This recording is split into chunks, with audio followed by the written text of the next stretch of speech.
सह्याद्रीच्या कड्यांमध्ये एक अशी ज्वाला पेटली होती जी पुढे जाऊन स्वराज्य बनली. तो होता छत्रपती शिवाजी महाराजांचा इतिहास. 1630 साली शिवनेरी किल्ल्यावर त्यांचा जन्म झाला. त्यांच्या आई जिजाबाई यांनी लहानपणापासूनच त्यांच्यात स्वाभिमान, धर्म आणि न्यायाची बीजन रोवली.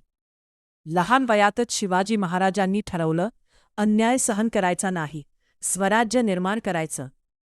तरुण वयात त्यांनी तोरणा किल्ला जिंकून स्वराज्याची पहिली पायरी रचली. त्यांची गनिमी कावा ही युद्धनीती इतकी प्रभावी होती की मोठ्या मोठ्या सैन्यांनाही त्यांनी चकवून पराभूत केलं. शिवाजी महाराजांचा पराक्रम दिवसेंदिवस वाढत गेला.